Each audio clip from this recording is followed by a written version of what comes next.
नमस्कार। हमारी आवाज के समाचार में मैं कमल अशोक आपका स्वागत करता हूं। सीएम नीतीश की होगी आज पीएम मोदी से मुलाकात, कहा एलजेपी की एनडीए में भूमिका बीजेपी तय करेगी। दिल्ली में पत्रकारों द्वारा पूछे गए लोजपा की एनडीए में भूमिका के सवाल पर सीएम नीतीश ने कहा कि उन लोगों ने बिहार के चुनाव में क्या किया यह तो सबको मालूम है। आगे भाजपा को तय करना है कि उनकी क्या भूमिका होगी या नहीं होगी। हम तो कोई नोटिस नहीं लेते हैं। मंत्रिमंडल विस्तार के बाद आए विपक्षी नेताओं के बयान पर उन्होंने ये कहा, बिहार की जिनको क ख ग घ की जानकारी नहीं है उनकी बातों पर क्या टिप्पणी करना है। बिहार में 15 वर्षों में कितनी प्रगति हुई है यह अध्ययन करने की बात है, ऐसा उन्होंने कहा। दिल्ली से लौटते ही सीएम नीतीश लगाएंगे राज्यपाल मनोनयन के 12 सदस्यों के नामों पर मुहर। सीएम नीतीश कुमार ने दिल्ली से लौटने के बाद विधान परिषद के लिए राज्यपाल मनोनयन की भी प्रक्रिया पूरी हो जाएगी। विधान परिषद की 12 सीटों के लिए होने वाले मनोनयन का अंतिम दौर चल रहा है। माना जा रहा है कि मंत्रिमंडल विस्तार से पहले मनोनयन की प्रक्रिया पूरी कर ली जाएगी, लेकिन ऐसा नहीं हुआ है। जेडीयू बीजेपी के बीच इन 12 सीटों का बंटवारा हो चुका है। राज्यपाल मनोनयन की 12 सीटों में बीजेपी जदयू को 6-6 सीटों पर बात तय हुई है। बीजेपी ने बिना बंटवारे एक सीट तय की। राज्यपाल मनोनयन का जितना बीजेपी को इंतजार है उतना ही जेडीयू को भी है, लेकिन बीजेपी ने इस मनोनयन से पहले ही अपने लिए एक सीट को आरक्षित कर लिया है। राज्यपाल मनोनयन हुआ नहीं है, लेकिन इस कोटे से एक सीट पर बीजेपी ने एक व्यक्ति बिठा दी है। जी हाँ, बीजेपी ने अपने नए 9 मंत्रियों में से एक को बिना किसी सदन की सदस्यता के ही मंत्री पद की शपथ दिला दी।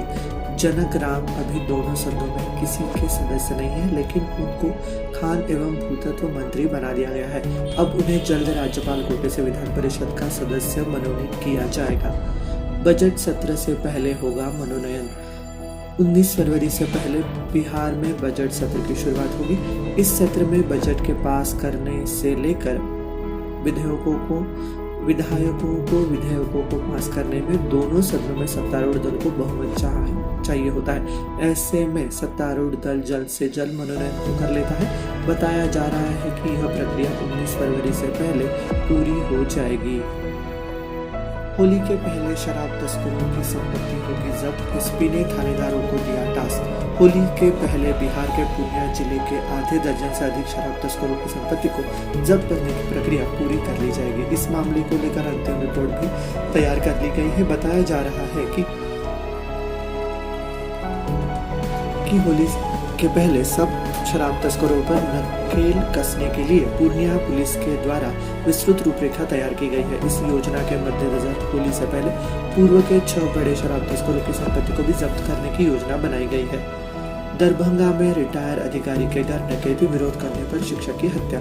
बिहार के दरभंगा जिले में किरतपुर प्रखंड के रसियारी गांव में बुधवार की रात सेवानिवृत्त अधिकारी गणपति झा के घर पर डकैतों ने लूटपाट की। विरोध करने पर डकैतों ने गृहस्वामी के मैनेजर सेवानिवृत्त शिक्षक मुनीलाल चौपाल की हत्या कर दी। डकैतों के हमले से गृहस्वामी गणपति झा भी घायल हुए हैं। बिरौल के एसडीपीओ दिलीप कुमार झा घटनास्थल में पहुंचकर मामले की छानबीन में जुट गए हैं। सरस्वती पूजा पर नहीं बजेगा डीजे, गंगा नदी में नहीं होगा मूर्ति का विसर्जन, प्रशासन के जारी किए गए निर्देश। राजधानी पटना में इस साल सरस्वती पूजा पर डीजे नहीं बजाया जाएगा।